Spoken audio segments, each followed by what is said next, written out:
Let's open our Bibles tonight to the book of Joshua, chapter 1. Joshua, chapter 1.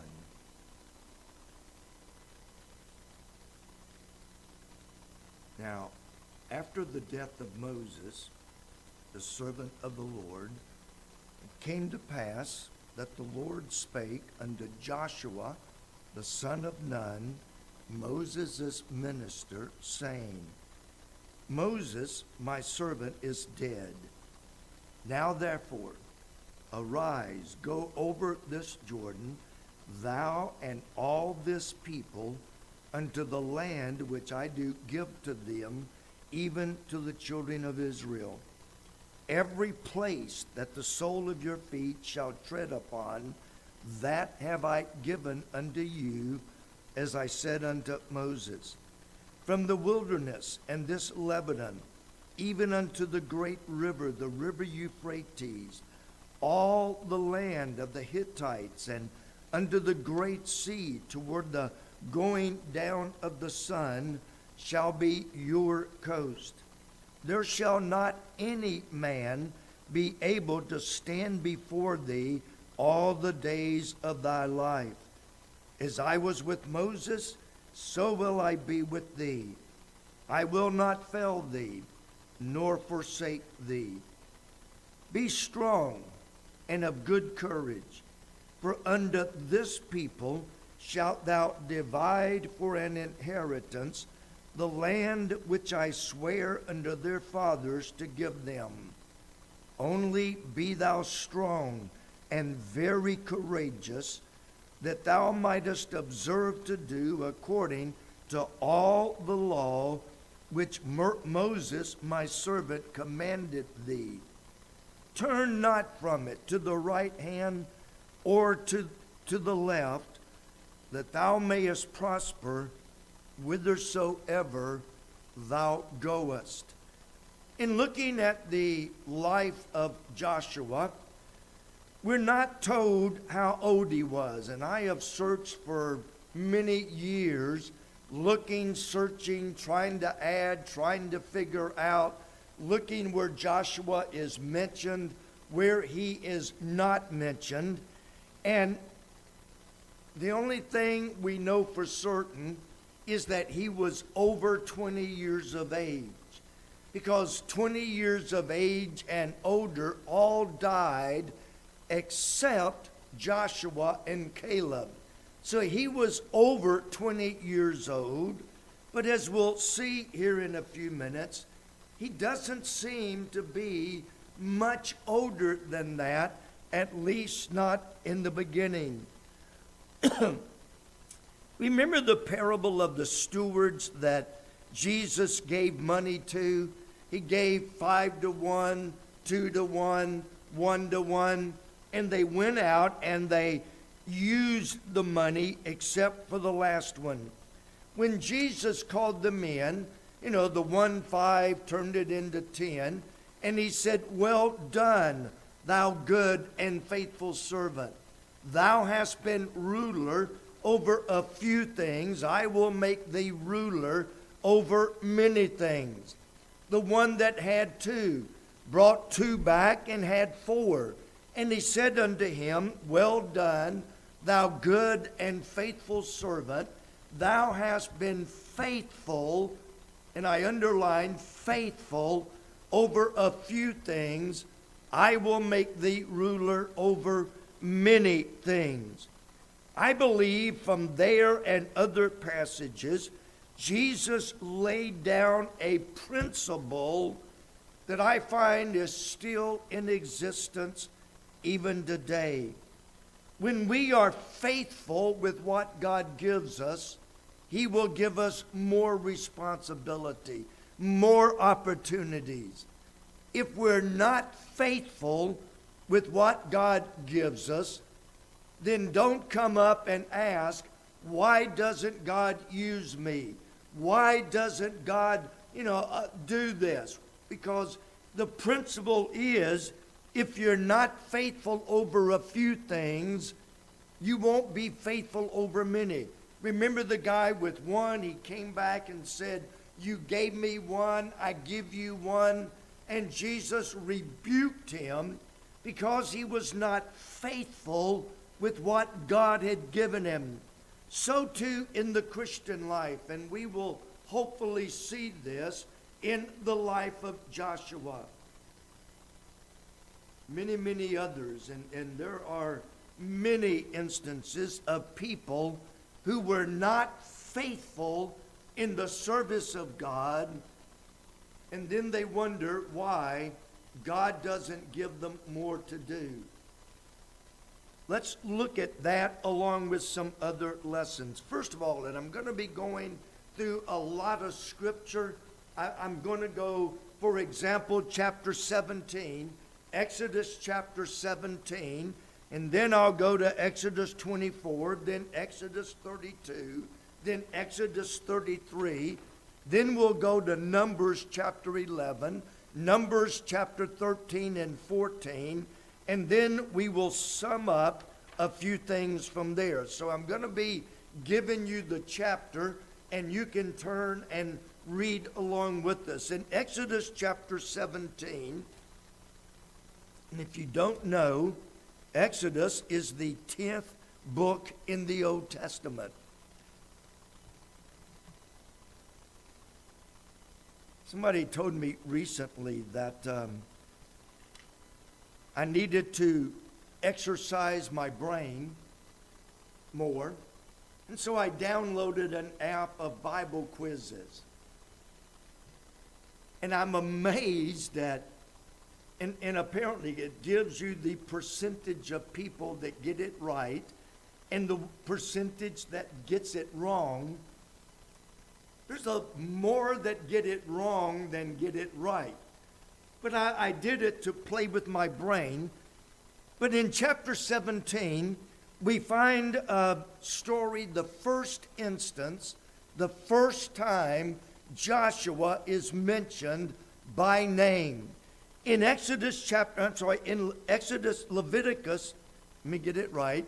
In Exodus chapter 17, beginning with verse 8, Amalek, who was one of the staunch enemies of Israel, Amalek came out and fought against the children of Israel.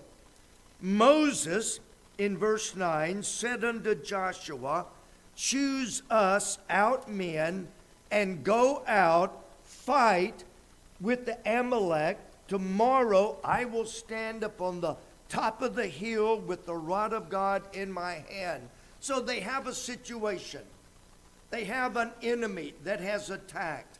The Amalekites have attacked, and Moses says, okay, Joshua, this is your chance to show me what you can do. This is your chance. I'm giving you a chance to show me what you can do and whether I can depend on you to do a job that I give you. I remember, and I want to be careful, but I remember I've been here 32 years, we've had volunteers in the print shop almost from the very beginning. And during that time, I've had people come and say, I want to work in the print shop. Okay, here is a very, very simple job. I always start with something very basic. And then I walk away, and 20 minutes later, they have not done a single thing. And there's been a lot of these over the years. And it's like, why don't you have this book bound? Oh, well, I don't know. I just didn't do it. Then they come back and say, they get upset. Why don't you give me more responsibility? Well, because I can't trust you with more responsibility. I can't depend on you. Here's a job. You're not going to do it. It's not going to get done. I'm not going to give you more responsibility when you haven't even done the simplest of things that I've gave you. Same thing as in church. I've had people over the years come to me and say, I want to teach Sunday school.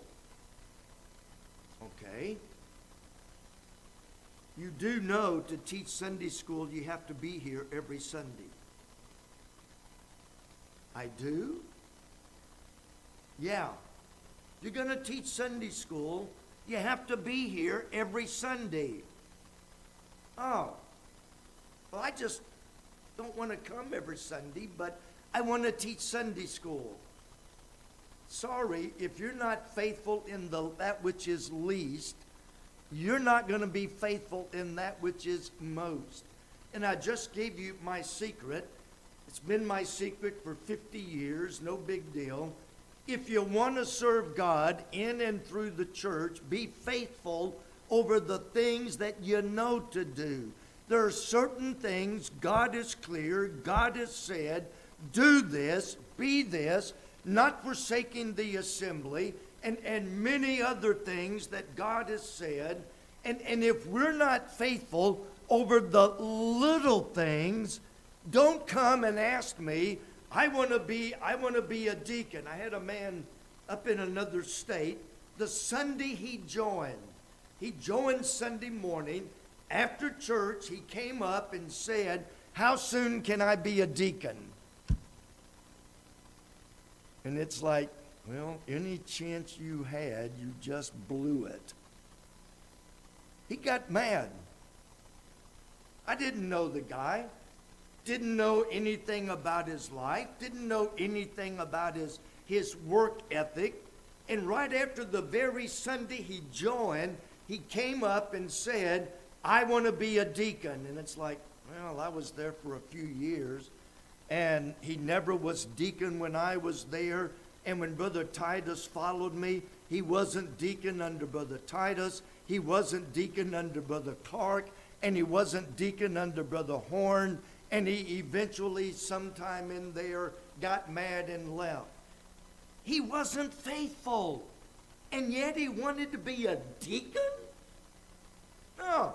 Joshua, Moses is saying, hey, I've got a job for you.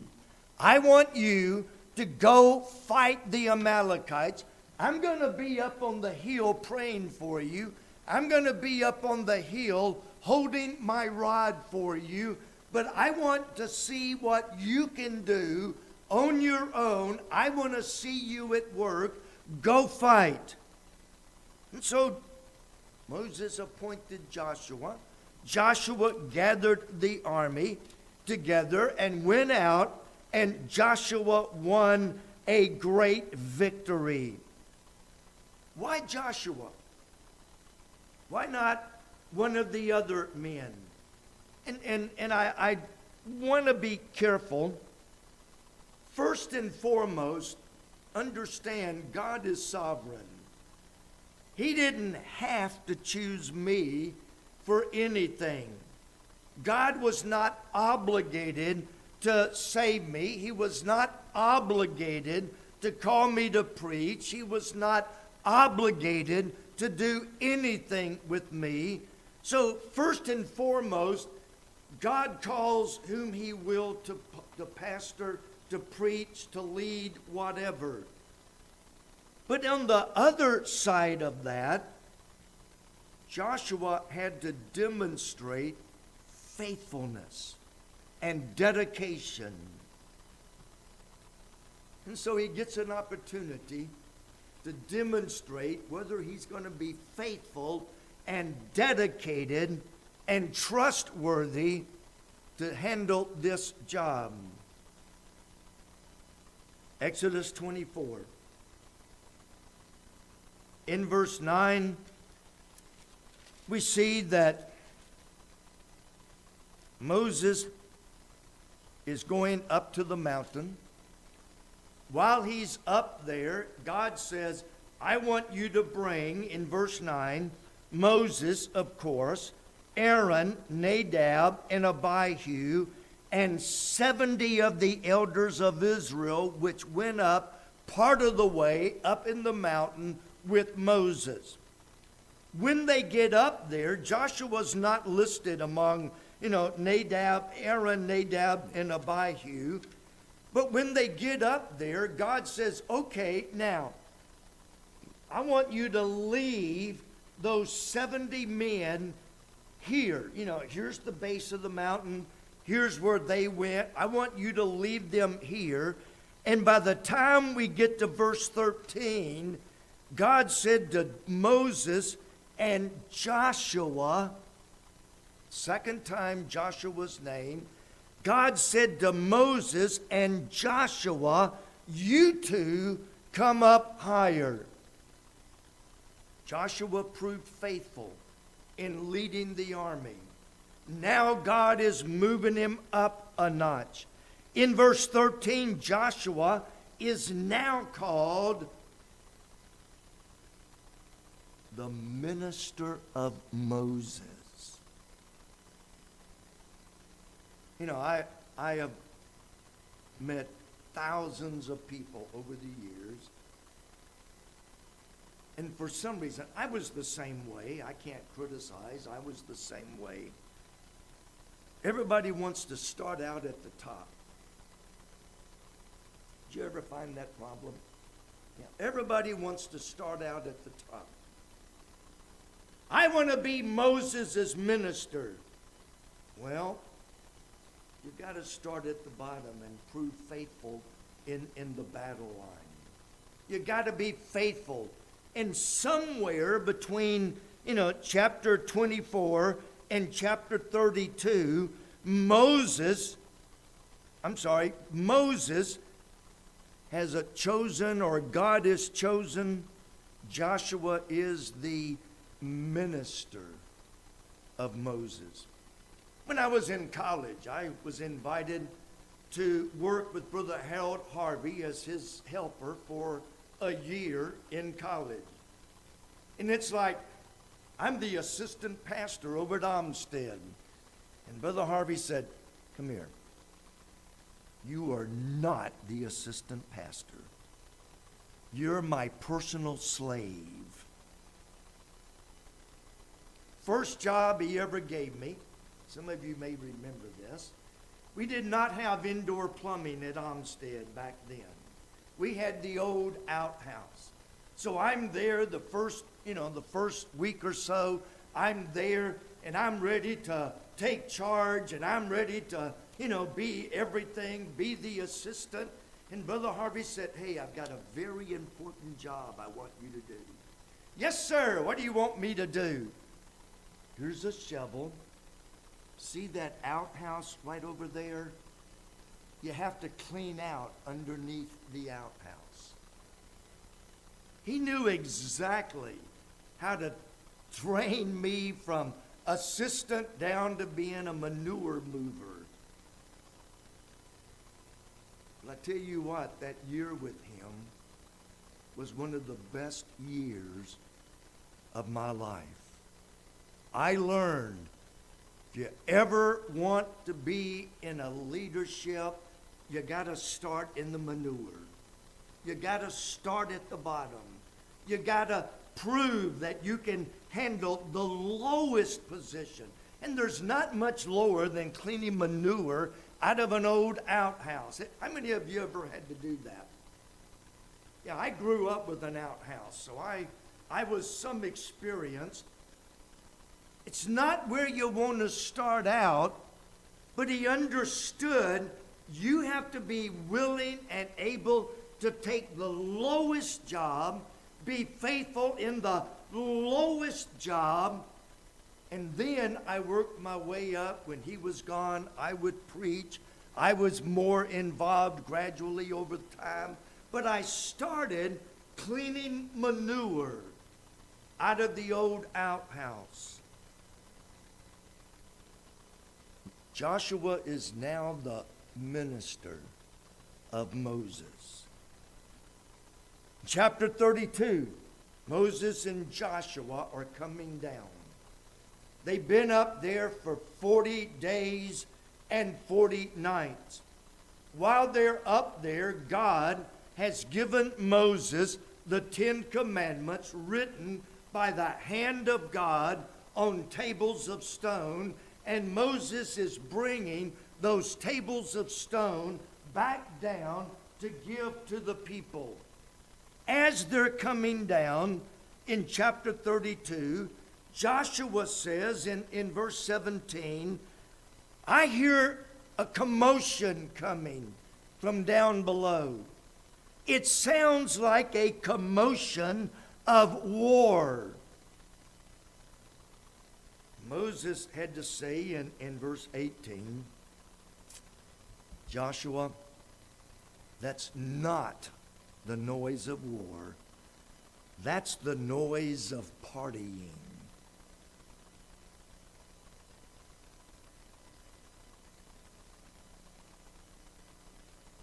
Joshua, you're young. And you hear noise and you immediately assume war. You got to learn to distinguish between war and partying. They had made the 2 golden calves. They were dancing around the golden calves, and they were worshiping the golden calves. And so Moses took the opportunity to teach Joshua to distinguish between war and simply partying. Chapter 33, Israel has sinned. Because of their sin, God said, I will not go with you. I will send you to the land of Canaan. I will send my angel. The angel will kill your enemy. I'll give you the victory, but you'll do it without my personal preference or my personal presence. When Moses pronounced judgment, the children of Israel said, oh, we have sinned. And so Moses built a little tabernacle, a tent, outside the camp, and everyone who was sorry, everyone who repented, everyone who wanted restoration with fellowship with God went out to that tabernacle or tent. They went out there, and there they spoke with God, and God forgave them. But I want you to notice in chapter 33, in verse 11. Well, let's back up to verse 10. All the people saw the cloudy pillar stand at the tabernacle door, and all the people rose up and worshiped, every man in his tent door. And the Lord spake unto Moses face to face, as a man speaketh unto his friend. And he, Moses, turned again into the camp. But his servant, Joshua, the son of Nun, a young man, departed not out of the tabernacle. A couple of things jumped out to me in that verse. First of all, he's called a young man. That indicates that he was, like I said, he had to be 20 because he's listed among those 20 and up that did not die. So he was at least 20. But he would not have been classified as a young man any older than about 30. So he was, and 30 would have no longer been a young man, because at 30 you became an adult. At 30 you took your place in the service of God. So he was younger than 30, but older than 20. He's called a young man. And he stayed. Everybody else had left. But Joshua departed not out of the tabernacle. Who was at the tabernacle? God. God was at the tabernacle. God spoke with Moses at the tabernacle face to face, as a man speaketh unto his friend. So Joshua stayed behind to get some extra knowledge and understanding from God. Joshua stayed to listen and hear what God had to say. Numbers chapter 11. Children of Israel have journeyed out of Egypt, crossed over the Red Sea, gone through the desert. Now the children of Israel are up right across the border from the land of Canaan at a city called Kadesh Barnea. At Kadesh Barnea, they are literally just right across the border from entering into the promised land. At Kadesh Barnea, the children of Israel come to Moses and said, God has said, this is a land of milk and honey. And I'm paraphrasing. We're not real sure we can believe God.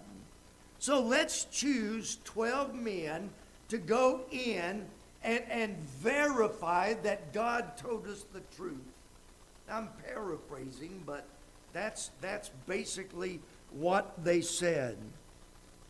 And so while they are there, and I gave you the wrong chapter. Let me back up. Chapter 11 is where God called 70 men out. I looked at my notes wrong. God called 70 men out to be helpers to Moses. Moses had said, Lord, I can't carry this load. God said, I'll give you 70 men to help carry the load. 68 of the men came out, and the Spirit of God came upon them. But 2 men out of 70 stayed back in the camp. And so when the Spirit came, they began preaching and prophesying. Joshua, hearing these 2 men, goes running to Moses and says, Moses, 2 of the men are speaking in a language, they're preaching, they're prophesying, but they didn't come out and stand with the 70. You want me to go stop them? And Moses had to say, Joshua, I wish everybody was filled with the Spirit. I wish everybody could speak and preach and prophesy. Leave them alone. They're preaching the Word of God. They're preaching because God gave them of His Spirit. And Joshua had to learn another valuable lesson. Not everybody is going to dot their I and cross their T like we expect them to. In Joshua's mind, if you're going to be one of those 70 to help Moses, you have to do it this way. You have to be here. You have to be there. You have to do this. And those 2 did not do what Joshua thought they should do, and he was ready to stop them.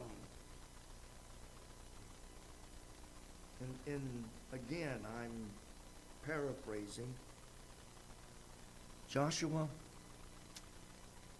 did I not just fill them with my Spirit? Well, yeah, you filled them the same as the other 68. If I filled them with my Spirit, do you think I'm going to turn around and reject them because they're not doing what you think they should? And so Joshua had to learn there are some things, and we'll see this when we get to chapter 13. There are times when everybody isn't going to do what you think they should do. I think think they should be out there with the 68. Joshua, I knew they were back there. I knew they were still in the camp. I anointed them. I filled them with my Spirit. So don't you go pushing things that are beyond what I required. I called them. I anointed them. I filled them. And so even though they didn't join the 68 for whatever reason, they were still God called and God anointed and God filled. Now we get to chapter 13. Children of Israel are on the verge of the land of Canaan. Last week we took a boat tour, and I didn't realize how close we were to Canada. But we're out there on, between two lakes, and, we're going along, and the captain of the boat says, and we were, I don't know, maybe from here to the front door, maybe not quite that far, maybe from here to these doors. And he said, if you look right over there, that's the Canadian border. And it's like, I don't have my passport with me. Children of Israel were right on the edge of the land of Canaan. It was right there. They could possibly look over and see the land of Canaan, perhaps. They could almost taste it and touch it. But they said, we just don't know if we can trust God or not. And so they went to Moses and said, we want to send 12 men.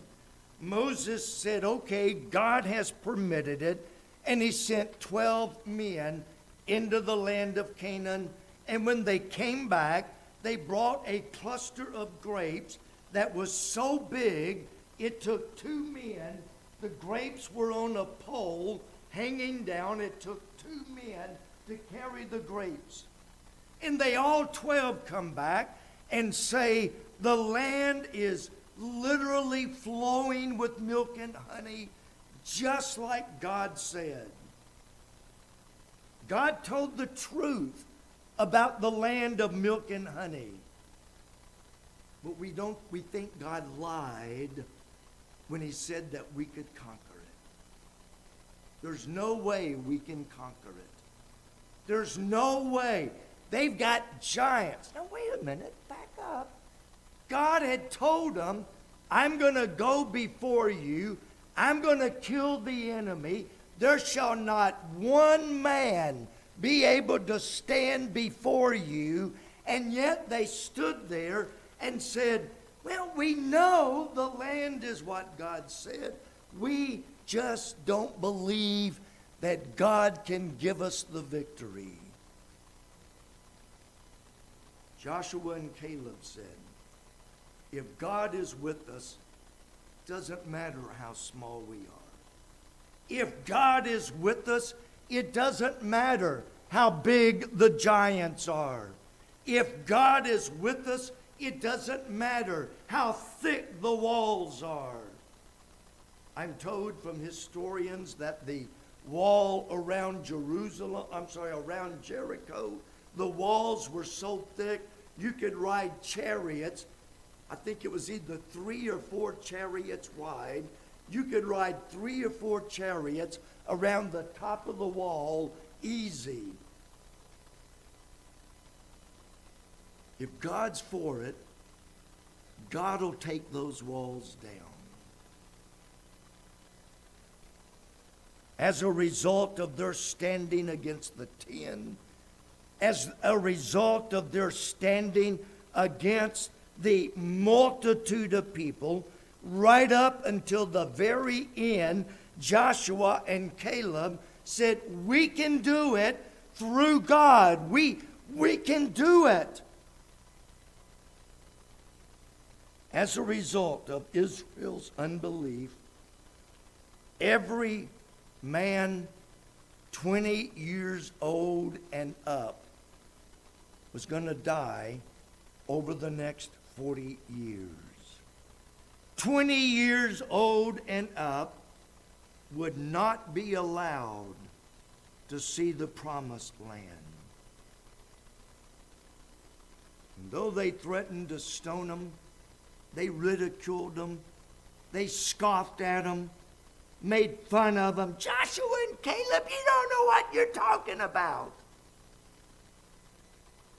Out of all the people, Joshua and Caleb were the only two out of millions of people that were allowed to enter the promised land 20 and up.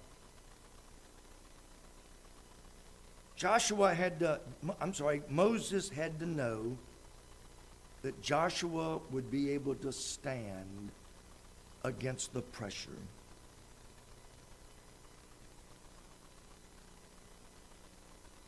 Sometimes being a leader, you have to stand against everybody.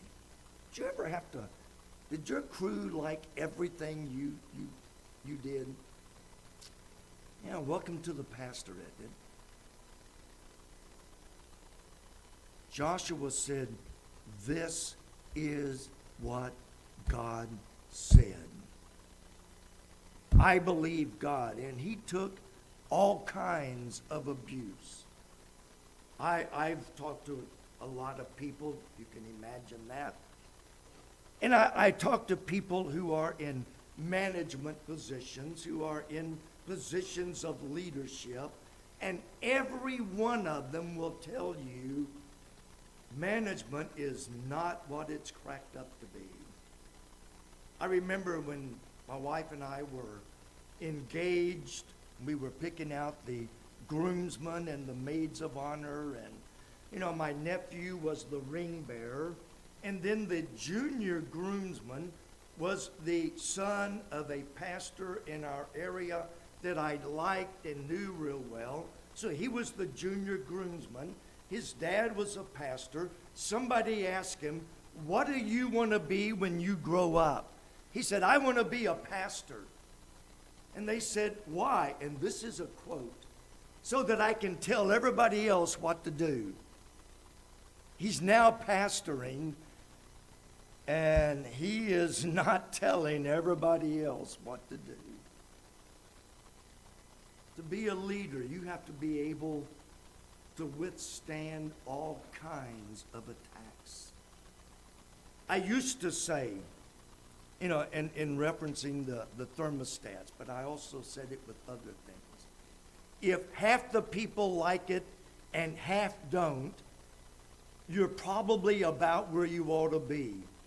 If half the people are hot, half the people are cold, the thermostats are probably just about right. Well, I don't want division.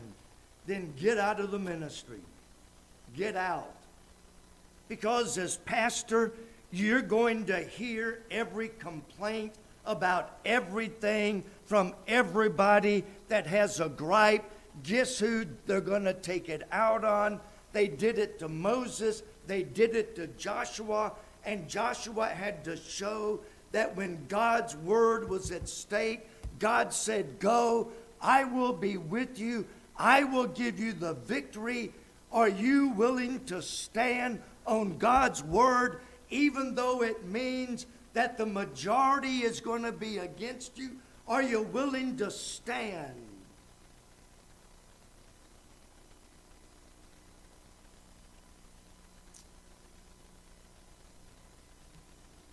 I think of, start to call his name, this young man. As a young kid, and his dad was a pastor, all he thought his dad did was give orders and tell everybody what to do.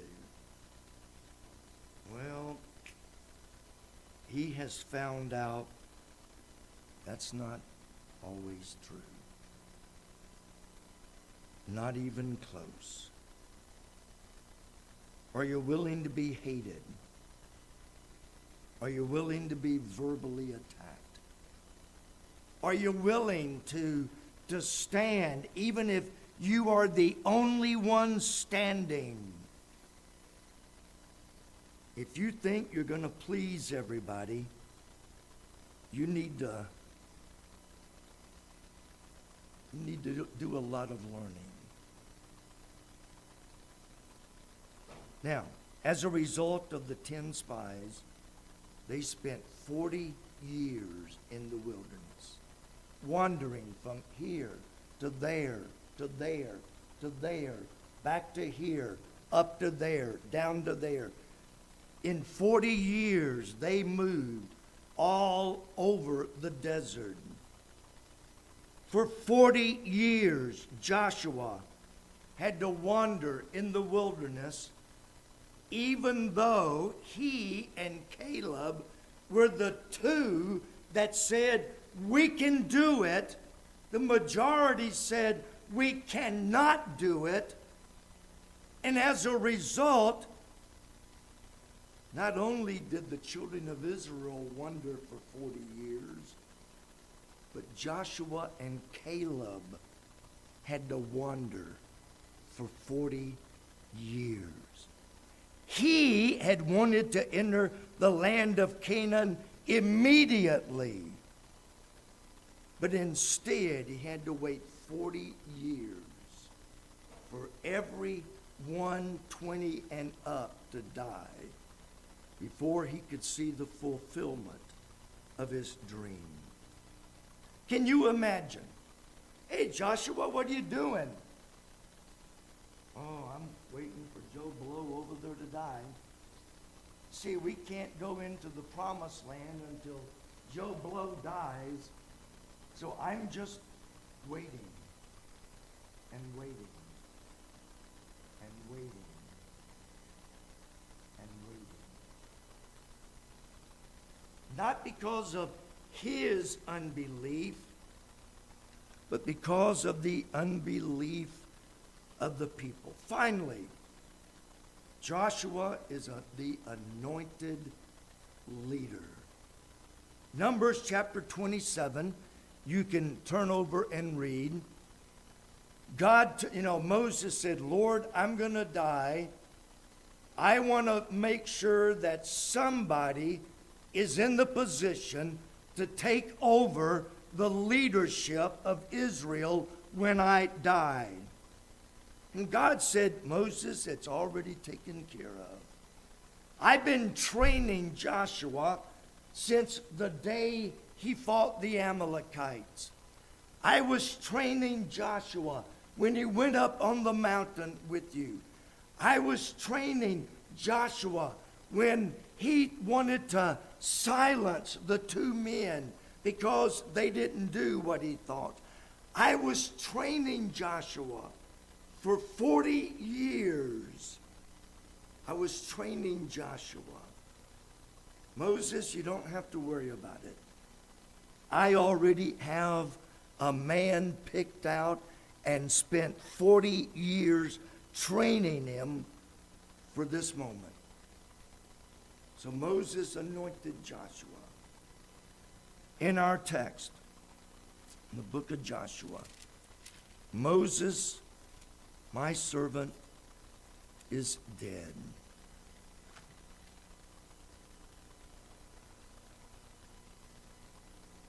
Okay, Joshua, it's on your shoulders now. When he was young, oh man, I wished I was Moses. And now, between the end of Deuteronomy and chapter 1 and 2 of Joshua, God has to tell Joshua several times. Moses has to tell Joshua several times. The people have to tell Joshua several times, Joshua, be strong and of good courage. See, when he was younger, man, he's ready to go. Now he's much older and much wiser. He's at least 60 to 70 years of age. And now he has to be encouraged to be strong and of good courage. It did not come immediately. Took him 40 plus years. 40 years of training. 40 years of waiting. But in God's own time, God promoted him to be the divine leader of the whole nation. Sometimes